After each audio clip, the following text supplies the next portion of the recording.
para empezar.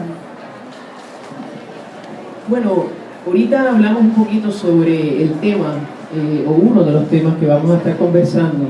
Y para no perder mucho tiempo, yo quisiera que este panel de escritores de lujo que tenemos esta noche nos puedan hablar un poco qué significa para cada uno de ustedes la palabra y cómo se acercan a la palabra cada uno de ustedes. Vamos a empezar aquí con Yoli. Vamos a estar pasándonos el micrófono y compartiéndolo en conversatorio. Claro. A mí me gusta una cita que dice que la literatura es la pintura de la voz. Me hubiera gustado inventarme yo, ¿verdad?, esa frase, pero es de Voltaire.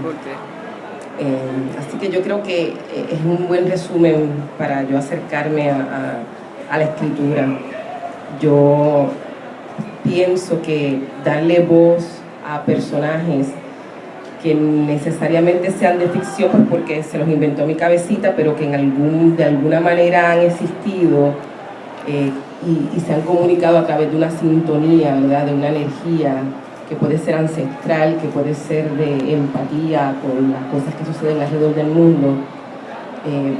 Pienso que ese acercamiento a mí me gusta, yo lo siento bonito, siento que es una gran responsabilidad también. A veces lloro si estoy escribiendo algo demasiado profundo, demasiado conmovedor, demasiado fuerte. He tenido que detenerme en la escritura, dejar que maduren algunas ideas, dejar que pasen semanas, meses o años, como me sucedió con un cuento, Rapiña. Es un texto de algo que viví durante la época cuando pues, me criaba, octavo grado, quizás séptimo grado, y no es hasta ya un poquito más grande, ¿verdad?, que Rapiña pues entonces viene a pertenecer a un libro de cuentos. Estamos hablando de quizás 20 años más tarde, de lo fuerte. Así que me gusta esa frase de Voltaire, y sí, pienso que ese es un buen acercamiento que tú ves, Carlos.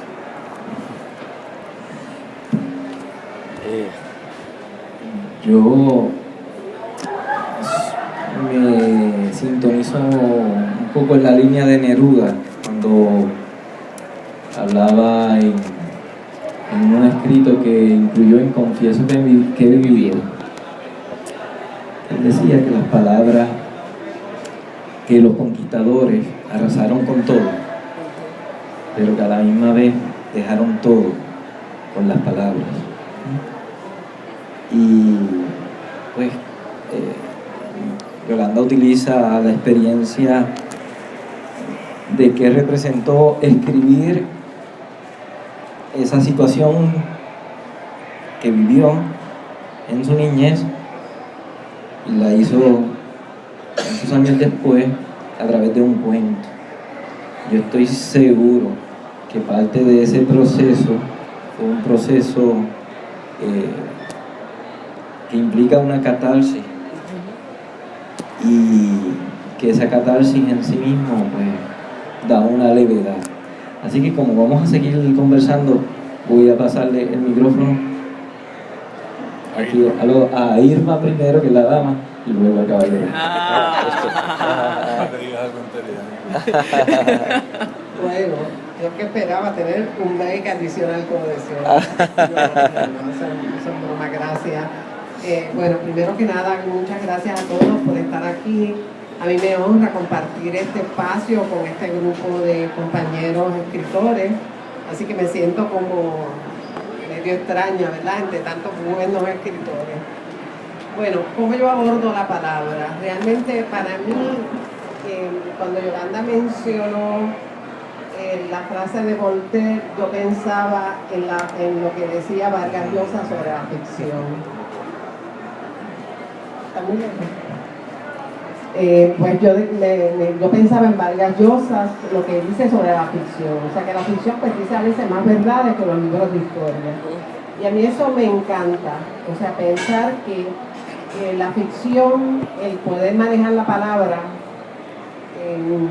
le da la oportunidad, nos da la oportunidad de decir tantas cosas que nos preocupan, que nos inquietan y que ese lector puede a su vez crearle a ese lector otras inquietudes.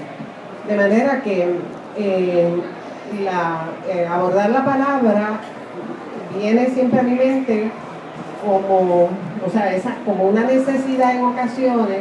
El compañero mencionó la palabra catarsis, a mí me ha pasado muchas veces que me he tenido que sentar con un deseo ardiente de escribir sobre lo que me preocupa o lo que me inquieta, que ocurre como una necesidad, a veces como una idea, solamente escuchar una canción, una idea y me tengo que sentar a tratar de darle forma a algo, sea en un poema, en un cuento, o bueno, un ensayo, lo que entienda que por ahí debo hacer algún tipo de trabajo. Generalmente estas ideas surgen después de haber leído. Muchas veces yo tengo unos periodos de lectura intensa, donde estoy 1 o 2 semanas leyendo con una intensidad, pero que no descanso, me acuesto tarde, y es una necesidad de leer y leer y leer. Y después tengo unos periodos de escritura o de sacarle provecho a esto que me ha surgido de una lectura intensa. Y tengo una experiencia muy particular que me pasó cuando yo leí Memorial del Convento de Saramago, que es uno de mis escritores favoritos. Me pasó también con Del amor y otros demonios de García Márquez. Y es que cuando yo leí Memorial del Convento, cuando yo terminé de leer ese libro, estuve 3 días, créanme, 3 días, que cada vez que pensaba en el libro, que no lo podía despegar de la mente, lloraba. Y lloraba como una cosa extraña, un deseo asombroso de llorar. No me pasó lo mismo con Del amor y otros demonios, pero cuando yo leí ese libro, llegaba tarde, me acostaba a las 2 y las 3 de la mañana hasta que lo terminé, para ir al otro día a trabajar, o sea que tenía que levantarme a las 5:30 a trabajar. O sea, ese tipo de necesidad se manifiesta a veces con la lectura. Y luego de esa intensidad en la lectura, muchas veces me ocurre con la escritura, que estoy en un periodo de tiempo escribiendo sin descanso. Es algo muy mío quizás, o muy loco, pero bueno, es lo que me pasa. Muy bien, muy bien. Stefan. Yo no me acuerdo de la pregunta, pero no importa. Tomando a Vargas Llosa, uno de mis versos favoritos, prefiero a los países conquistados a los países que conquistan.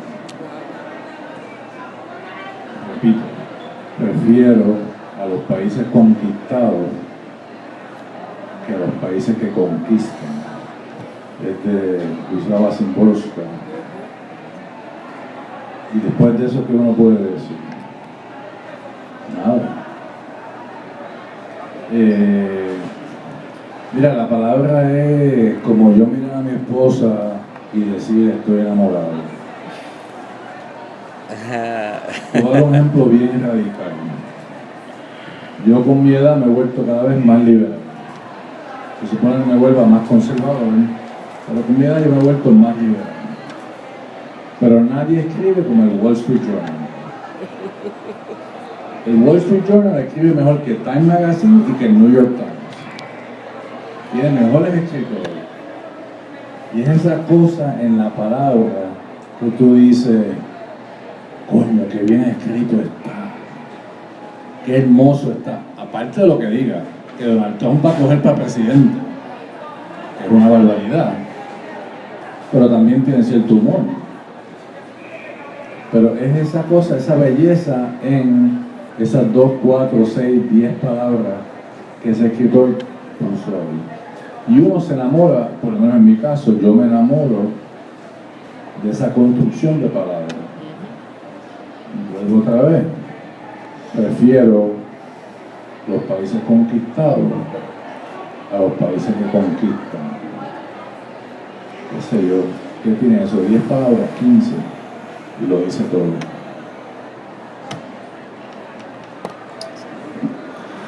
Bien, aquí hemos hablado un poco de Voltaire, hemos hablado de la ficción y seguimos dándole vueltas a la palabra porque de determinada manera, ahorita Irma trae cómo es que ella enfrenta a veces desde la lectura la palabra y cómo se acerca a ella a través de ese proceso de la lectura. Estefan desde la estética de la palabra, ¿no? Esa hermosura, esa estética de lo que hablamos como arte, catarsis, el proceso de Yolanda, Carlos un poco combina también el aspecto en que la palabra por sí misma es como una manera de expresión, ¿no? Esa expresión, y me acuerda un poco, Carlos, la cita de Jorge Volpi que dice que la ficción nos hace más humanos. Entonces, aquí hay dos tipos de manejo, varios tipos de manejo de la palabra. Lo tenemos como en poesía, lo tenemos en ensayo, lo tenemos en cuento, lo tenemos en novela. A una pregunta que me hicieron hace unos años atrás, bueno, el año pasado, respecto a la diferencia entre poesía y prosa, dije que la poesía es el lenguaje con el que nacemos. Los niños hablan en poesía. Y la prosa es el lenguaje que aprendemos. Entonces, visto desde ese punto de vista, ¿cómo realmente Yolanda trabaja? Y así, ¿verdad? Lo vamos conversando. Para que no se te olvide la pregunta, empezamos contigo. ¿Cómo trabajas la poesía frente a los demás géneros? ¿O qué tratamiento le das, si alguno distinto, a cada uno de los géneros cuando vas a trabajar entonces con la palabra y los diferentes géneros? Que no se lo olvide, ¿eh? Bueno, antes que se me olvide la pregunta.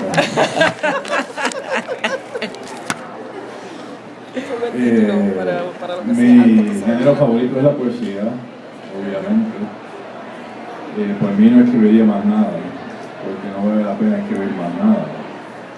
Y aún cuando escribo novela, y gracias a mi amigo Francisco Mojica, que me acaba de editar mi última novela en inglés,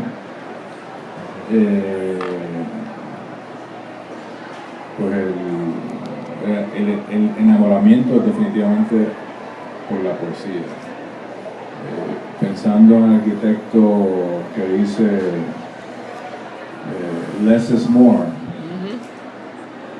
pensando en E equals MC plus de Einstein, pensando en los fractales, pues muchas veces la mayor belleza está concentrada en unas cosas pequeñas y minúsculas. Ahorita creo que vamos a hablar de la palabra colosal. Y yo creo que es muy macho estar definiendo cosas por el tamaño. Solo un hombre hace una milla de una pulgada. Eso era un chiste, se puede reír. Mira, te voy a dar un ejemplo de alguien que me gustó mucho, se ganó, fue ¿cómo se llama el que es poeta del año en el Congreso? Poet Laureate del Congreso. Hace 2 o 3 años una muchacha del campo, muy sencilla, no debo decir que era lesbiana, pero no importa. Ella empezaba con la palabra dichosa, que es lo que nunca debemos hacer.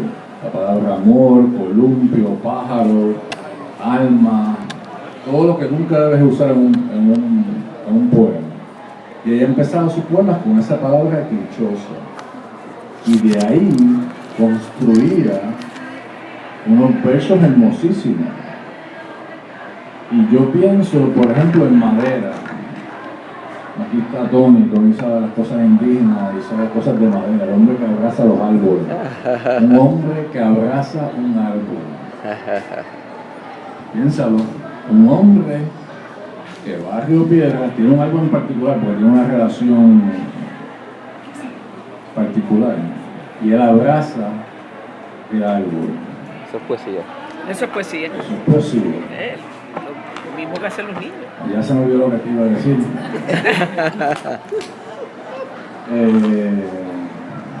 Sobre la poeta. La poeta que construía de... Sobre esta poeta cogía las palabras más clichosas y escribió unos versos hermosísimos. Y es eso. Que yo te diría, es un orfebre, es una persona que construye a diario. La poesía no es overnight. No hay nada como overnight success. Eso no existe. Aquí eso no existe. Si tú quieres ser famoso, no te metas en escritores. Te van a dar bien duro en la cara. Esto es construcción. Y tú tienes un poema con 8 versos, 2 stanzas, y tú limpias ese poema a veces 2, 3, 4 años. Y en verdad no es hasta cuando está perfecto, es hasta cuando tú te hartas y dices, no voy más. Este es el poema. Y otro viene y dice, coño, eso es un poema. Pero un poema 4 años, eso no produce chavo. Y ahí está la diferencia. Tú hiciste la construcción no basada en los chavos, tú hiciste la construcción basada en el amor que tú le tienes a cada palabra que está en cada verso, que está en cada stanza. ¿Contesté bien? Más o menos. Muy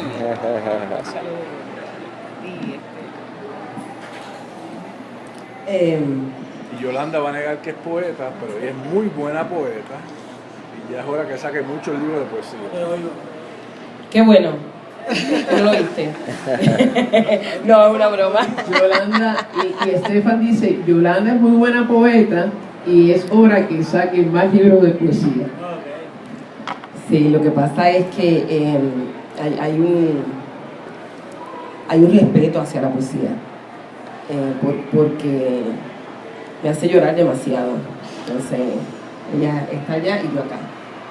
Y a veces, cuando es necesariamente irremediable, pues tengo que mirarla y hacerle caso, porque entonces está todo el tiempo, aquí estoy, hazme caso, hazme caso.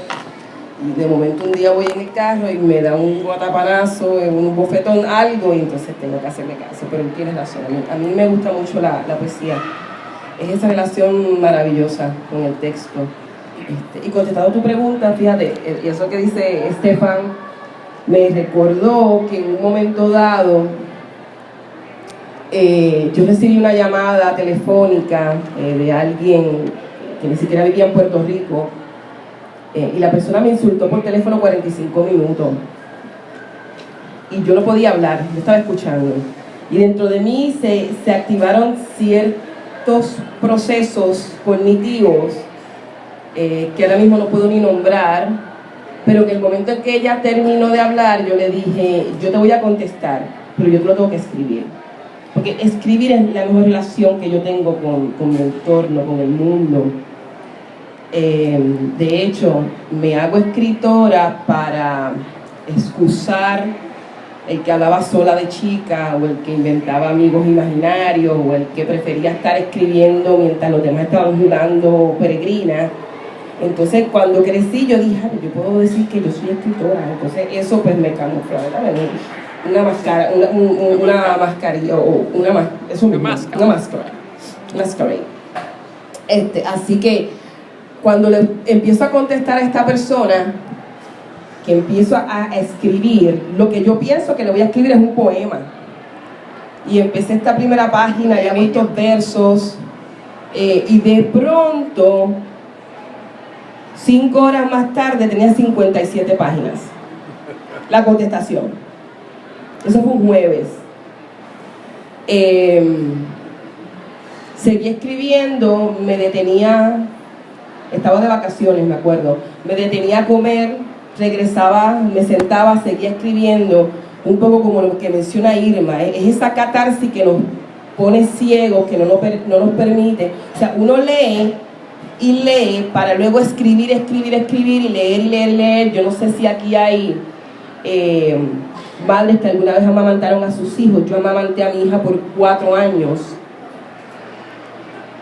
Y en la lactancia le teníamos un nombre a esa hambre voraz que daba y que requería que el niño hiciera más demanda de leche. Aurora tenía más demanda de leche cuando le daba más hambre, pero eso sucedía cada cierto tiempo. Eso se llama una ola de crecimiento.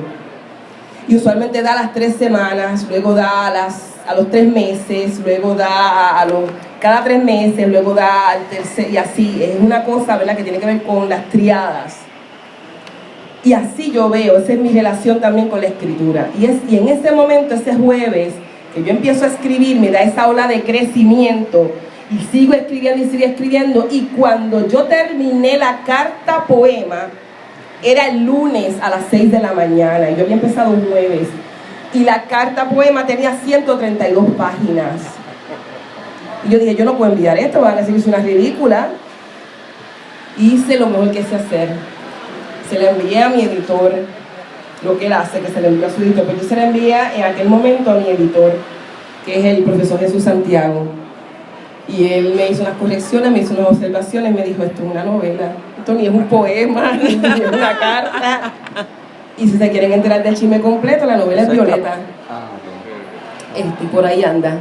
Así que ese es mi insulto de vuelta de 45 minutos en 132 páginas. Pero es curioso porque el género, que por ahí era que iba la pregunta, el género que se apodera de ti para contestar desde esa intimidad es la poesía. Así es. Aunque lo que está debajo de esa hermosura del poema, exacto, es entonces esa construcción de Zapata, y ahí detrás del telón está la novela, pero lo que sale originalmente es ese lenguaje inicial con el que nacemos de la poesía, porque es el que está en la intimidad. Innato, sí. Carlos, ¿cómo lo ves tú, Carlos Esteban? Carlos está tomando notas ahí. Carlos, yo no quiero preguntar eso. Yo aproveché la invitación porque como iba a estar con estos 3 escritores y estoy, parte de las anotaciones están lo que ellos están diciendo, tengo esto grabando porque nada, parte del servicio cultural que damos. No es por estar cerca de Estefan, pero al grano con la pregunta, ¿cuál es? Eso es contagioso. Están bebiendo, papá. Cuando, por ejemplo, testamento, poesía, ¿cómo tú decides qué cosa o qué tema? Ahorita hablaba Irma de una idea, va en poesía, si es que hay una decisión detrás de eso, y que, o esto va en cuento, o esto que está fraguándose, o esto que escuché, lo que me provoca es una novela y no un poema. ¿Cómo se da esa dinámica en ti? Bueno, yo siento que a veces también tiene que ver con la emoción que uno tenga en el momento. Y a veces cuando uno está en el proceso de creación, pues uno está creando y punto. Quizás sin tener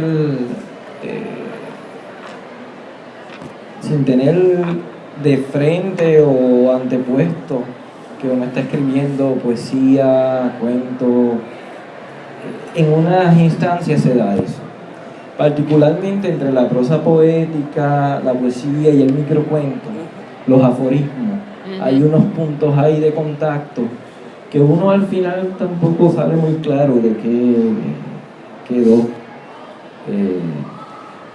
Pero sí, todo ese proceso incluso desconcierta al propio escritor. Hay quien dice que el escritor es un medio, o como un medio. Hay quien dice eso. Antes, si uno escuchaba voz era un místico, ahora no creo que sea lo mismo. Pero el proceso creativo es bien sinuoso, o sea, y bien individual también.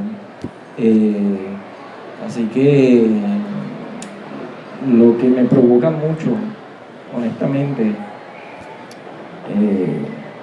hacer periodismo cultural, en mi caso, tiene que ver, y lo he especializado con la literatura particularmente, por varias razones. O sea, primero porque la situación sociopolítica de Puerto Rico requiere, o sea, hacer literatura en Puerto Rico no es lo mismo que hacer literatura en otros países, por nuestra situación sociopolítica.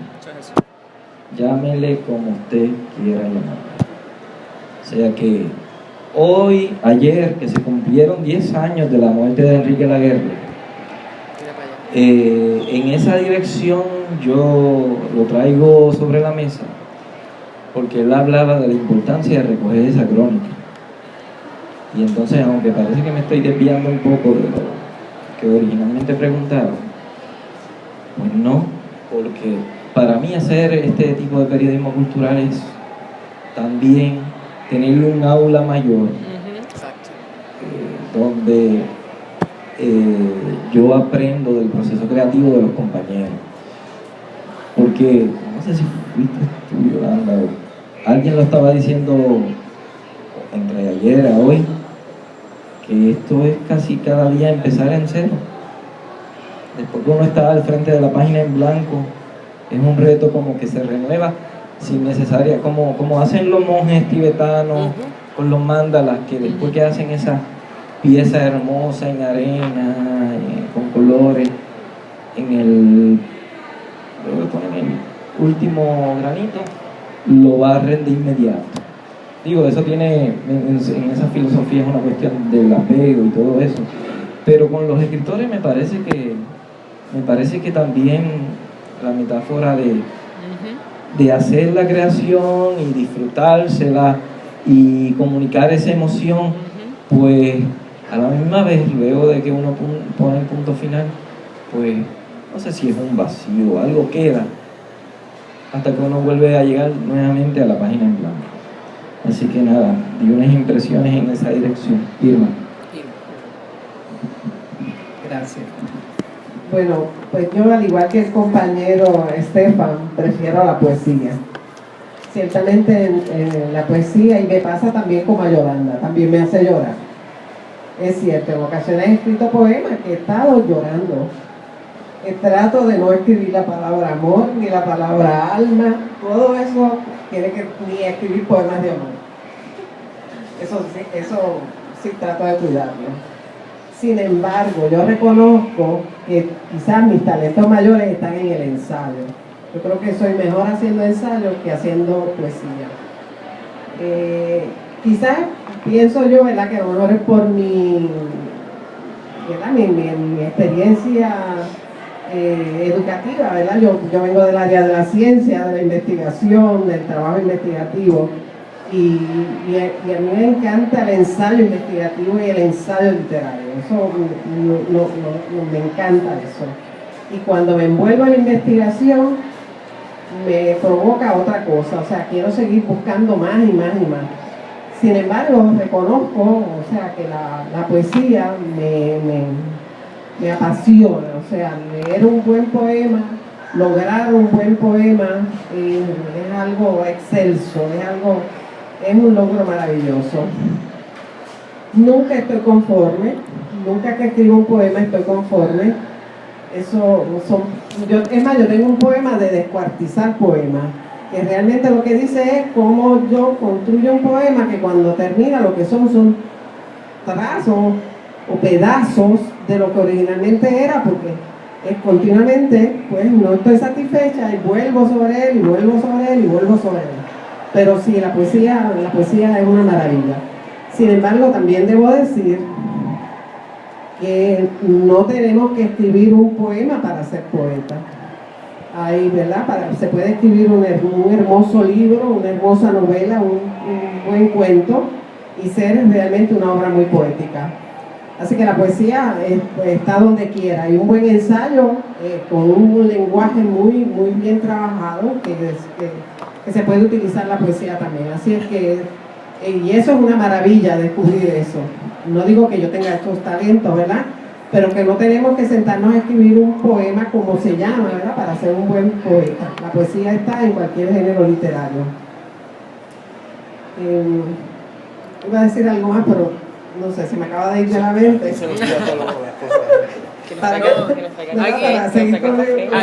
Aquí el responsable es Estefan.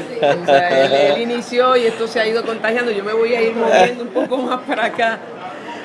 Sí, yo siempre digo, ¿verdad?, que la palabra es una posibilidad. se rompe, se construye con ellos, se crean cosas nuevas.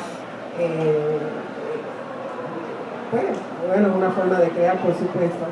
Así es que la palabra tiene tantas y tantas y tantas posibilidades y por supuesto la poesía. Me pasó una cosa bien interesante que yo decía, ¿por qué será que me encanta tanto la prosa bien barroca? Me encanta, a mí me encanta la gente que escribe de forma bien barroca, así como Luis Rafael, como Saramago, como Carpentier. Me encanta eso, me encanta esos juegos, me encanta el juego que tiene en los cuentos de Cortázar, ¿verdad? Que cómo juega, Dios mío, cómo maneja la palabra de esa forma tan única, tan cortasiana.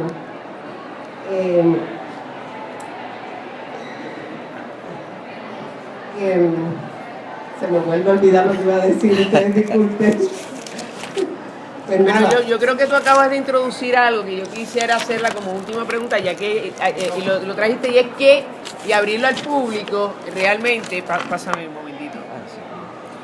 Es que Irma trajo algo que yo creo que podemos aprovechar, y es que trajo todo escritor tiene obviamente que haber leído y le gusta leer, y ella lo trajo y ha traído algunos escritores que ella han influenciado en ella y trajo eso. Entonces yo quisiera brevemente que Esteban, Esteban y Yolanda nos hablen brevemente sobre quiénes fueron estos o quiénes han sido o siguen siendo estos escritores que ustedes como escritores leen y que han influido para abrirlo entonces al público a preguntas. Vamos a ver, Yolanda, me quedo con el micrófono.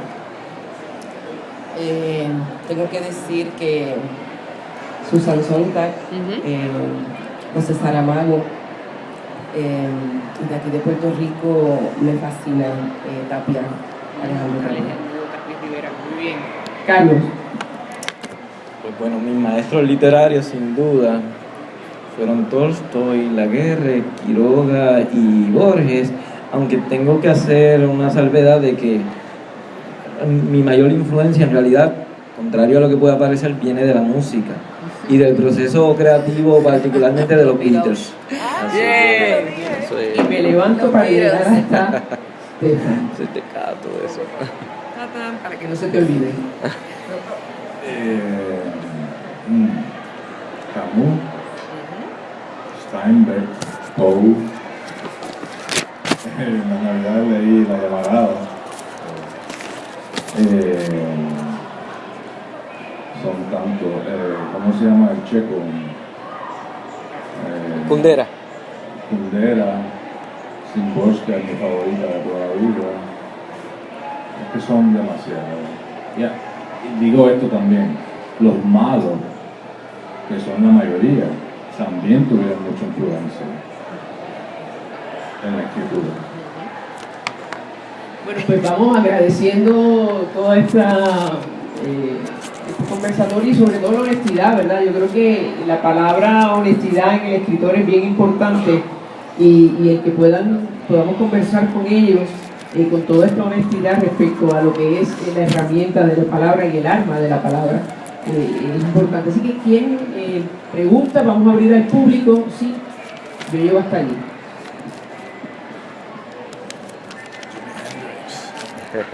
Bueno, me llamo Francisco. Como ustedes usaron citas al principio y que usaron también de Roberto Bolaño, que dijo que la escritura solamente te lleva a la enfermedad. Lo que quiero hablar es de que ustedes hablaron muy bien de la romantización de escribir, y lo que yo quiero escuchar de ustedes ahora es la negatividad, la inutilidad de escribir. O sea, por ejemplo, la página en blanco, y también las palabras que tú tienes que editar, y también la gente que te inspiraron, que se murieron sin voz, y los escritores que nunca estuvieron. O sea, que gente que murieron y le quemaron los libros y nunca se escucharon en la vida, en la historia. No sé si eso quiere hablar sobre eso, de inutilidad o la negatividad o la enfermedad. Muy bien. Vi que Vila Mata, premio Rómulo Gallego, planteó particularmente que para una buena escritura hay que plantearse en la escritura la inutilidad de la palabra o del lenguaje como expresión, porque no alcanza. Entonces hay estos polos que muy bien ha traído aquí el compañero. ¿Quién quiere comenzar? Bueno, pues yo o tú. Bueno, Carlos, tú. No, quizás no es lo mismo, por supuesto, pero no sé, el término enfermedad y dentro del marco de la literatura puertorriqueña, pues por supuesto me recuerda a las crónicas de un mundo enfermo de Manuel Seno Gandía. Y bueno, La peste de Camus. La peste de Camus. Y bueno, no sé si el término inutilidad, Eduardo Lalo ha trabajado ese concepto acá, así que pero yo, fíjate, más allá de ver la escritura desde el tópico de enfermedad, lo veo al contrario, como sanación. Alejandro Jodorowsky lo dice. Y lo quiero focalizar de esa forma, claro. Digo, no sé si me alejo, pero ¿qué es una situación compleja con los escritores? Desde mi punto de vista, que a diferencia de otros artistas y otros creadores como músicos o cineastas, el escritor está solo. Y la soledad ayuda, ¿no? En una introspección muy saludable para uno bregar con sus propias luces y sombras, lo que sea. Sin embargo, también hay como que son más proclives a distorsionar y tienen un ego gigantesco. No sé si en esa dirección, pero yo no veo la escritura como enfermedad, todo lo contrario. Si estoy aquí, en gran parte se debe a los beneficios y las bondades, para citar aquí al novelista Antonio Bodo Charneco, las bondades que tiene ser un tecato de la literatura. Así que, no sé si Yo creo que Irma quiere hacer comentario. Bueno, yo verdaderamente pienso, me encantó la pregunta, porque yo verdaderamente pienso que sí, que en ocasiones uno se hace este planteamiento. Hay un conflicto, muchas veces uno cree que, bueno, lo que está haciendo, uno se pregunta si sirve. ¿Estoy perdiendo tiempo o lo estoy ganando en algo? Esa pregunta está ahí, bien lógica. Lo otro es que muchas veces, miren, no es que lo que uno escriba sirva, a lo mejor no es tan bueno, pero como dice el compañero, es bueno para mí y yo siento la necesidad de hacerlo. Lo otro es que muchas veces uno hace la introspección de que ha habido tantos escritores que nunca en la vida hemos conocido y no se conocerán. Y es lamentable, muchas veces entonces hemos leído, como dice el compañero también, tanta literatura mala que hemos leído, porque todos hemos leído cosas buenas y cosas malas, y muchas cosas que se vende, pero una cantidad asombrosa y es de malísima calidad, y sin embargo se consume. Y cuando uno hace esa introspección de saber que se quedaron sin leer tantos escritores buenísimos, mientras tanto la gente está leyendo tanta cosa que no vale la pena, realmente eso cala, eso se siente. Y bueno, uno aspira, ¿verdad?, a que lo que uno haga sirva, pero más que nada que la literatura buena se pueda, tenga su espacio, tenga ese lector. Y realmente no hay manera de que eso ocurra del todo, y entonces claro, ese conflicto está ahí, ese conflicto siempre va a estar. Una vez cuando yo fui a hacer mi tesis doctoral, una vez le consulté a un profesor que me diera alguna idea y me dijo, pero escribe sobre trata de investigar sobre esa gente que nadie conoce, que está ahí. Y eso siempre se me ha quedado en la mente, porque es cierto, hay tantos buenos escritores que nadie sabe que existen, y esos trabajos están sin hacer. Bueno, la falta de whisky, pues vamos a decir la verdad. Es una mierda. Cuando te cortan la luz, cuando te cortan el teléfono, cuando te hacen una... ¿Cómo se dice? ¿Qué? Una reseña. Una reseña. Cuando el pana tuyo dice, mano, esto no hay quien lo lea. Y es una opción. Dado eso, al riesgo de que tu mujer te va a dejar, porque no la llevas a... ¿Dónde era que te llevaba a qué? No hablemos de mi caso. ¿Cómo se llama el restaurante ese? Bueno, está bien. Ese que se te olvidó. Red Lobster. No te llevas a Red Lobster por un año, pues esto se tiene que acabar, mi amor. Yo te quiero mucho y tu escritura no es tan mala, pero esto se tiene que acabar. Y es una opción, Francisco, mi amigo, bien difícil. Bien difícil. Muchas parejas no entienden. Si no lo tienes adentro de ti, sigue con ingeniería o con abogacía, con lo que sea, porque es una mierda. Eso es por un lado. Por otro lado, quiero hacer mención de algo bien positivo. De vez en cuando tú escribes algo. Yo soy maestro, aquí tengo un estudiante, se llama David Meléndez, ponte de pie. No, ponte de pie. Todavía. Este muchacho estuvo en el coro de Puerto Rico, que compitió en Italia contra el coro de los rusos, contra el coro de niños de Viena. Y estos boricuas, que todos tenemos un complejo de que somos una mierda, quédate de pie, Pero pensaba que era imposible competir contra el coro de niños de Viena y menos contra los rusos. ¿Y quién ganó en Italia la competencia del mejor coro del mundo? Ahora podemos aplaudir.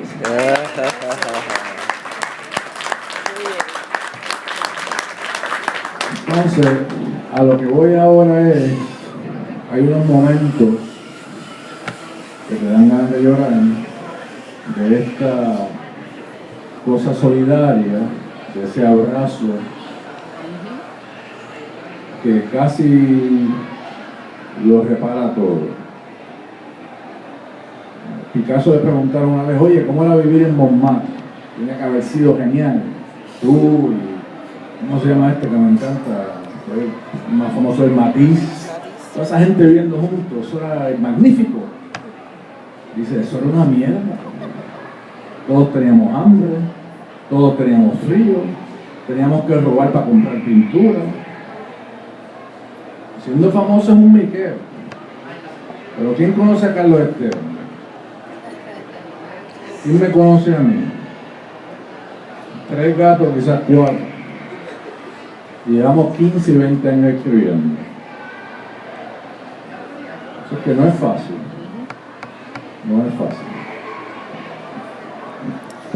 yo voy a desentonar con mi optimismo. Y para desentonar, yo tengo un texto aquí de 20 líneas que voy a leer. 20 líneas, no 20 páginas. 20 líneas. Ay, gracias. 20 líneas, es cortito. Es este pedazo nada más. Se titula Las nietas. Camina erguida, pavoneada, como si las prietas necesitaran dignidad. Como si las nietas de africanas poseyeran un lugar en este mundo. Su entrada por la puerta principal del Hotel Condado desafía miradas. Contubernios murmurados, el aspaviento de los abanicos con encajes que pertenecen a las mujeres blancas y que han sido regalados por sus esposos ricos. Ruth Fernández se llama y es cantante y es cerca de 1940 en el Caribe y sus abuelos bien pudieran haber sido ganianos. Mis ojos azules se asustan porque a esta edad de 10 años ya sé lo que deben y no deben hacer los de la servidumbre, aquellos del color feo y los cabellos nauseabundos. Los pechos se agitan, los sudores se agolpan ante el atrevimiento. La orquesta Whoopee Kids comienza a entonar una melodía que distraiga, por favor, que baje los nervios.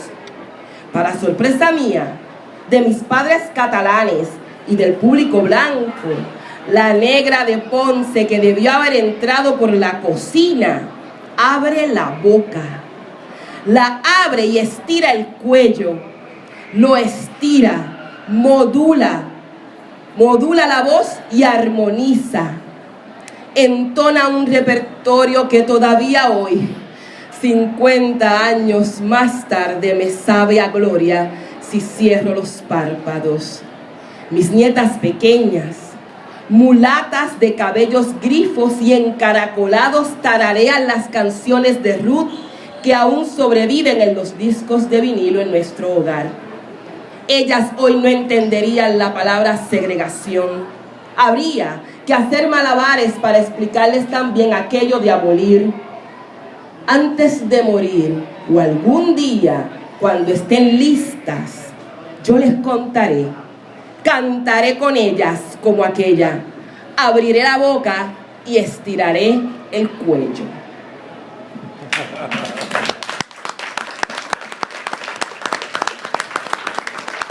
Lo negativo de escribir un texto como este, Luis es tu nombre, Luis Francisco, es que te deja con rabia. Lo negativo, desde mi punto de vista, es la rabia que a mí me dan las injusticias que necesitan este channeling, esta canalización, esa catarsis, como dijo Irma, y las tengo que escribir. Eso es lo negativo. Lo positivo es esta mesa. Lo positivo es este público. Lo positivo es haberme encontrado tarde en mi vida con Francisco Vázquez y con Angie Vázquez. Dos personas que ellos no lo saben, pero que han ampliado tanto mi mundo hasta el punto que en una isla como Puerto Rico, donde un escritor publica de 100 en 100 sus libritos, cobra y con ese dinero que cobra saca otros 50 o 100 libros, ellos acaban de hacer una tirada de 1000 libros de animales de apariencia inofensiva. Eso es lo positivo y con eso yo me quedo.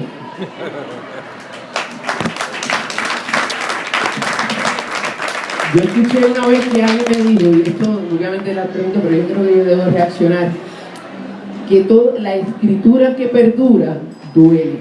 No volvemos a ser los mismos. Si a eso tú le llamas enfermedad, yo quiero vivir enfermo. Ciertamente aquí hay, te puedo contar por decir una de las historias nada más, cuando yo conocí a Carlos Esteban Cara. Lo conocí en la librería mágica, justamente en la presentación del libro de cuentos de Daniel Nina, mi gran amigo. Y Daniel llegó tarde, como siempre. Y mientras nosotros estuvimos conversando, y ahí yo llevaba años de no ver a Daniel Nina. Cuando yo conocí a Daniel, Daniel ni escribía, y yo tampoco, estudiábamos en la escuela de Derecho. Pero luego la literatura, la escritura nos reencontró. Y en ese mismo espacio me regaló la escritura, Francisco, a un extraordinario amigo que quiero con el alma, que es Carlos Esteban. Así que eso también es parte de la escritura. Otra pregunta.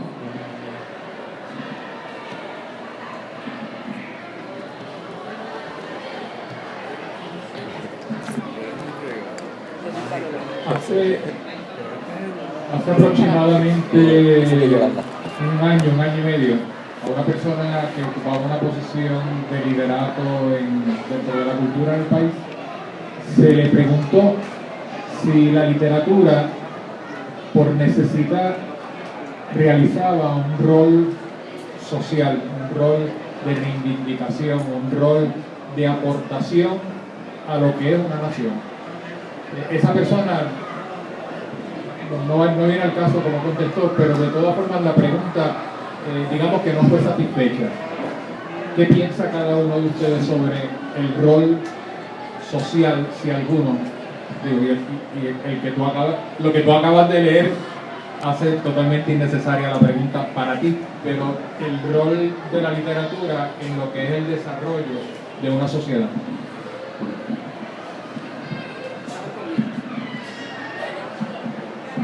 Wow. Pero si quiere. Yo creo, bueno, definitivamente yo creo que una sociedad que tiene literatura es una sociedad mucho más rica. Y bueno, es la única manera de crear esa conciencia, ¿verdad? Y crear seres humanos más sensibles. Así que a mí me parece que no hay forma de que tengamos todo lo que necesitamos y podamos vivir totalmente felices, ajenos a la literatura. Esto es sencillamente tan necesario como el alimento de todos los días. Pensar en otra cosa, pensar que se puede vivir nada más de las tiendas y de ir a plaza, yo creo que ¿ves? Ya vemos los resultados de eso, o sea, todo el mundo lo sabe, lo vemos, lo capturamos, lo captamos en la formación de los seres humanos. Así que la formación del ser humano es indispensable que haya este alimento, porque esto es alimento para el espíritu, este crecimiento como ser humano, nos hace más sensibles, mejores seres humanos, más humanistas. Y no podemos vivir sin las humanidades. Es más, yo pienso que es una de las partes fundamentales del ser humano. Por eso es que por eso era que los pintores podían vivir con hambre y con frío y seguían pintando. Pero no se puede vivir con hambre y con frío nada más. Pero si por lo menos se pinta o se escribe, yo creo que se puede tolerar mucho mejor y se nos hacemos más fuertes. ¿Qué día es hoy? ¿Qué día es hoy? 16.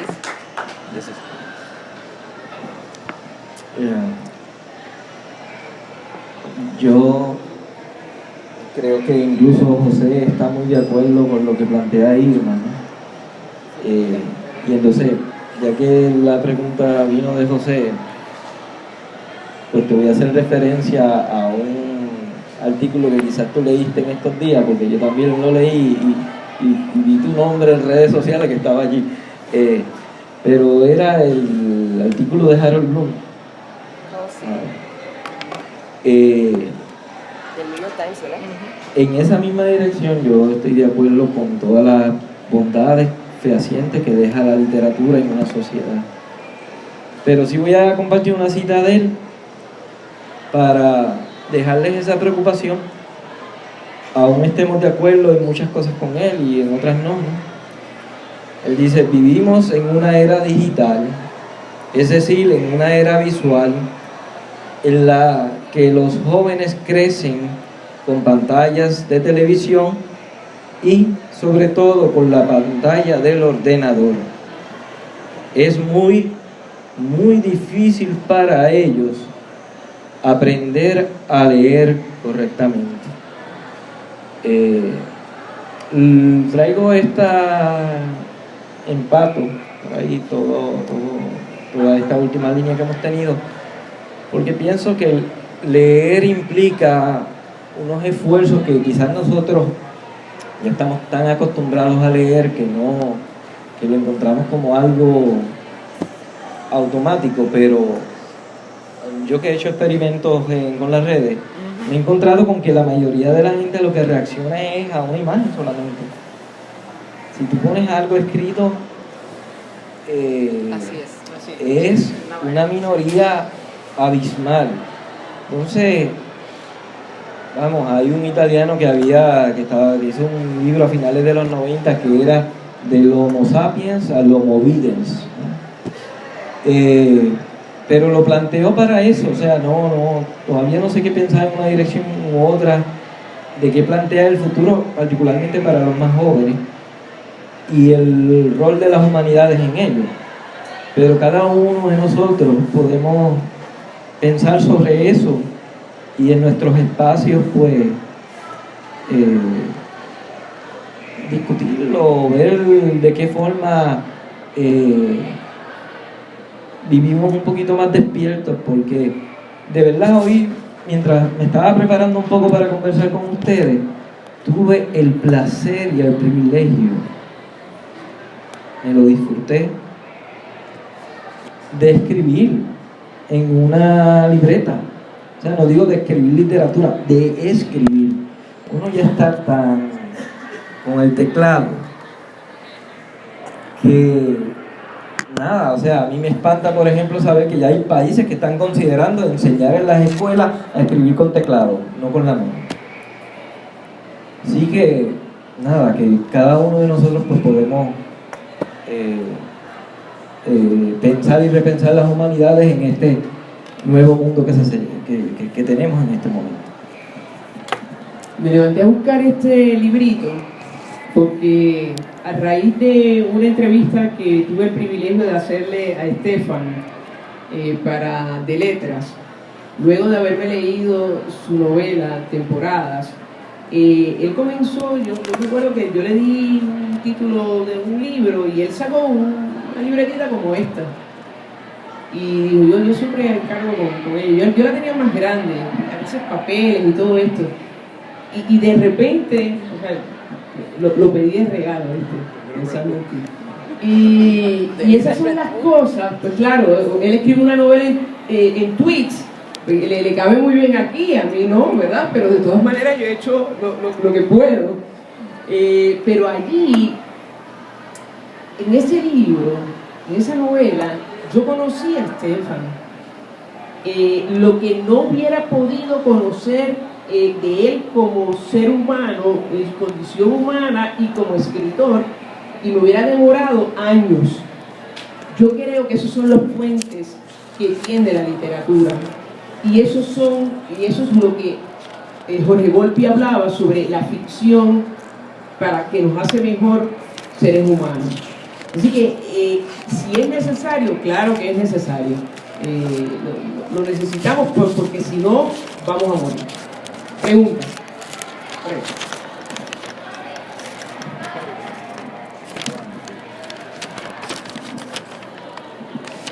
Los felicito, ¿verdad? Como escritores, ¿verdad? Como líderes, los felicito por su labor. Mi pregunta es, perdón, es que no estoy acostumbrado. Como escritores, ¿verdad? Como escritores, para el futuro escritor, y con esto de la tecnología, de Amazon, y los altos costos de vida, ¿verdad? Altos costos de imprimir y demás. Hay posibilidad de que el nuevo escritor pueda sobresalir o pueda quizás tú sabes, ser los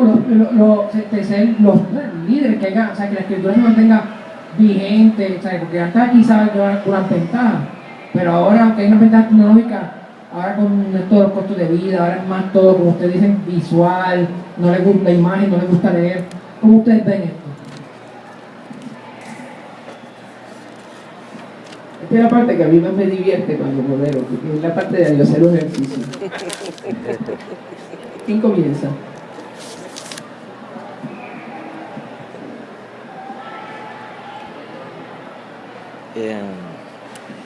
Bueno, sí de antemano, y bueno, en otros lugares más que otros, el escritor tiene un rol más visible. Yo no creo que sea el caso necesariamente de Puerto Rico. Y no sé también si es importante que nos conozca mucha gente o no. Digo, siempre uno tiene la ilusión de compartir lo que uno hace, ¿no? Pero bueno, son unos tiempos complejos, porque mucho de lo que... Cuando uno saca mucho tiempo para promocionar, se le está quitando tiempo para escribir. Entonces uno tiene que tener claro qué es lo que uno quiere con esto. Y pueden ser, y obviamente son perspectivas muy individuales. O sea, Yolanda puede querer algo y yo tenemos unos consensos, ¿no? Pero todo depende de lo que quiera el escritor. En estos tiempos es muy fácil resbalarse por los 5 minutos de fama que uno piensa que te da estar en redes sociales y todo lo demás, ¿no? Nada, quizás el intercambio de impresión contigo es pues ese proyecto individual de cada cual y qué quiere hacer con eso. Así que Pero indudablemente, por más que por algún momento nos guste, qué sé yo, la exposición y todo lo demás, no debe ser eso no debe estar por encima, ni siquiera ganar premio, ni mucho menos, porque en la medida en que uno vaya focalizando sobre eso, le quita fuerza a lo que uno escribe.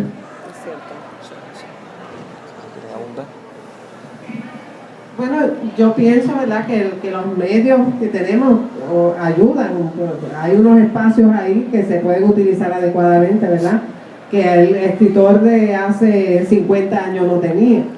Así que hay una mayor apertura en esa dirección, ¿verdad?, para el que quiera escribir y para el que quiera diseminar, ¿verdad?, lo que hace. Revistas virtuales, pues los medios, las redes sociales, todo eso bien utilizado. Todavía estamos en pañales. Yo pienso que las redes sociales, si se pudieran utilizar en favor de los buenos escritores o de los escritores regulares, pero de los escritores juntos, se le podría sacar mayor provecho en vez de estar hablando tanta bobería y poniendo en las redes sociales cosas que realmente la gente pierde muchísimo tiempo en eso. Así que se pueden utilizar adecuadamente y si es una manera de diseminar el trabajo bien hecho. No necesariamente, ¿verdad?, la publicación en papel, la cantidad de libros, cada día se hace más cuesta arriba en esa dirección porque es más costoso. Ya muchas editoriales no están dispuestas a publicarle a nadie, a menos que uno sea, ¿verdad?, un ganador de un Nobel o del Cervantes. Y entonces, pues, el escritor tiene que correr con sus gastos. Así que en ese sentido hay una dificultad grande, pero hay, por otro lado, una mayor apertura. O sea que yo creo que la necesidad, como dice el compañero, debe estar enfocada a ser necesariamente buen escritor, a tratar de escribir lo mejor que se pueda y no tanto cuánto éxito. A todos nos gusta el éxito, ¿verdad? Eso es a quien le amarga un dulce, pero no enfocarse en el éxito sino en trabajar bien. Y quizás pues en su momento llegará o hay algún mecanismo que se pueda diseminar la buena obra. Pues, ¿cómo te llamas? Rubén. Pues mira, buena pregunta. No sé si son 2 o 3 cosas, pero ahí vamos. De la nueva generación de lectores también. Ahí voy. Pues 3 cosas. Una persona que conozco, que quiero mucho, trabaja para la casa editora más grande que hay en el mundo, y me dice que si Gabriel García Márquez le hubiera enviado 100 años de soledad hoy, que se llamaba Rubén García Márquez, jamás se lo hubieran publicado.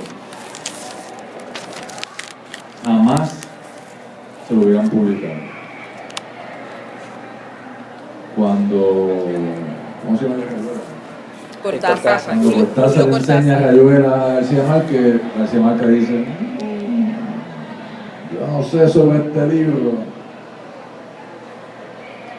Entonces voy a la parte que tú estás hablando de la democratización, en parte, si lo quieres poner entre paréntesis, de redes sociales y de medios digitales. Esa es la belleza de eso. Puede haber mucho ruido, como decía Carlos Esteban ahorita, pero sí te va a permitir a alguien totalmente desconocido plasmar un poemario, una novela que de otra forma jamás hubiera sido publicada. Definitivamente no hubiera sido publicada por ninguna de las 10 casas editoras más grandes.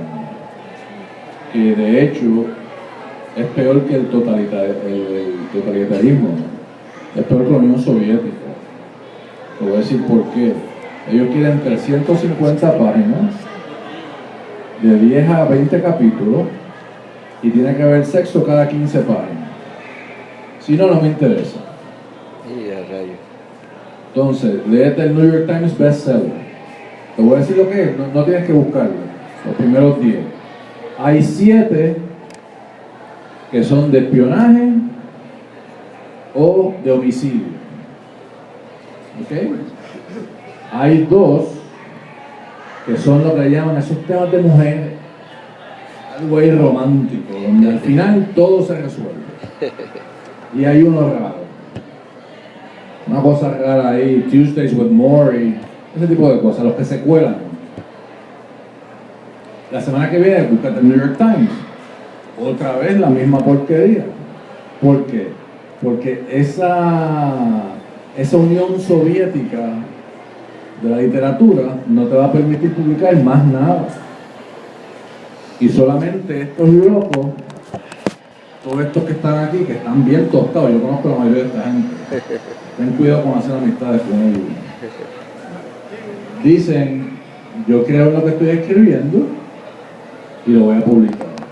Entonces, contestando tu pregunta, yo te diría que para mí el reto con tu generación es el poder de la imagen. Y cómo tú llegas al poder de la imagen en pocas palabras. Y no le resta a la creatividad ni a la estética. Y enfatizo eso. No le resta ni a la creatividad ni a la estética. Pero tú necesitas imágenes contundentes en menos palabras. Tú no vas a leer a Flaubert la misma vez como yo leía a Flaubert. Jamás. 10 páginas describiendo el jardín, cada flor, detalles de cada flor. Está fuerte, pero es todo imagen, ya tú las viste. Eso es un reto inmenso que tiene el escritor joven de ahora, o cualquier escritor. Qué tan poderosa tú haces esa imagen en tan pocas palabras que aún así sigue siendo contundente. La tercera parte, que viene un poquito con lo de José, allí está José Manuel. José Manuel viene de Cuba, estaba en la biblioteca de Cuba. Y si nosotros la estamos pasando mal, en Cuba a veces hacen libros por facsímil, a copia.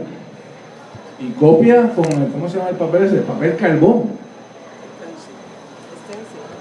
Y eso lo comparten. Y para contestar eso es quizás el último bastión de la verdadera cultura, del verdadero significado de una patria cualquiera. El arte en Puerto Rico es el último bastión de lo que es Puerto Rico. Puerto Rico, según un lado, según otra gente, ha desaparecido. ¿Qué es Puerto Rico? Parte de los Estados Unidos. Eso es lo más fácil. Pero si tú ves el arte, la plástica, la música, la literatura, tú dices, no, Puerto Rico es un país. Pero ni siquiera el gobernador dice eso. O sea que es un último bastión. Y me refiero a lo del caso de José Manuel en Cuba, porque Cuba, digan lo que digan, hay quien admira a Fidel, hay quien dice que es un criminal, quizás es las dos, pero en Cuba todavía se hace literatura. Y hermosa. Grandes poetas, grandes novelistas, a facsímil. ¿Te contesté? Sí. Yo quiero decirte también, Rubén, que la relación lector y escritor es una relación romántica.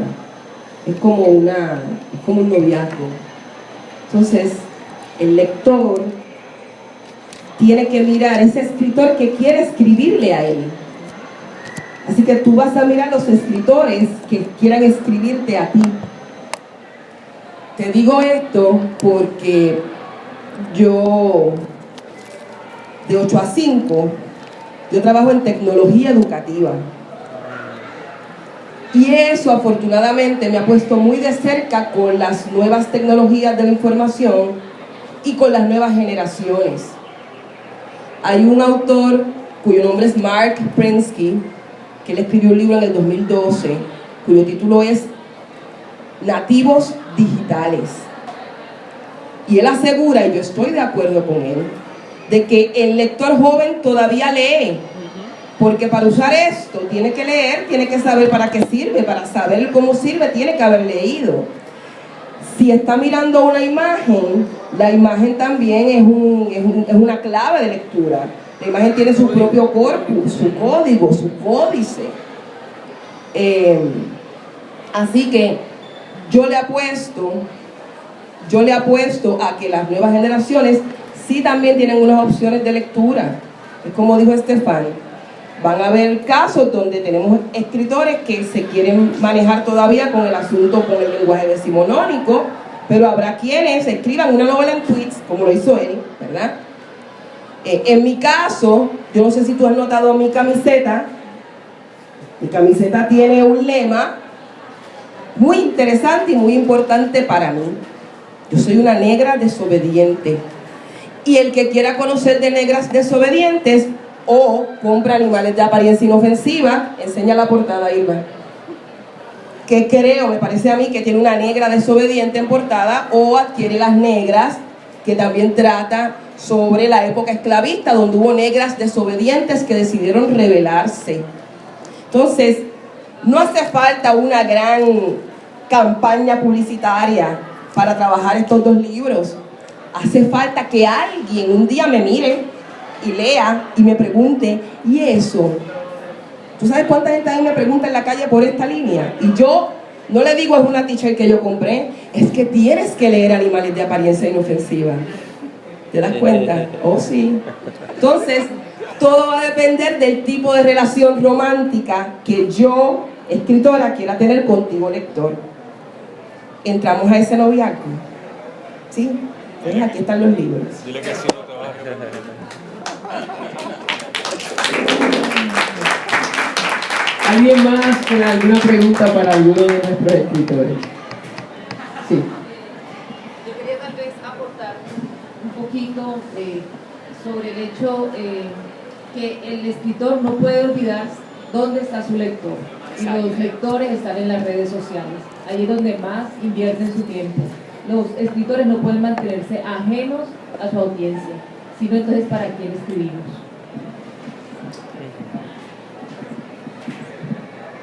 Pregunta, comentario, todos son válidos, no levanten todas las manos a la vez, por favor. ¿No? ¿A la 1? ¿A las 2? ¿A las 3?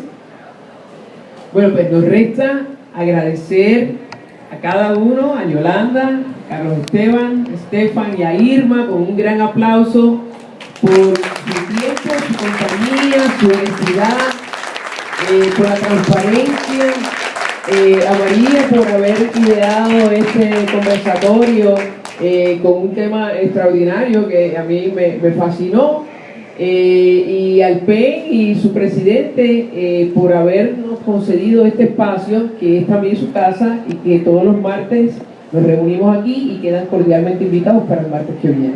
Muchas gracias.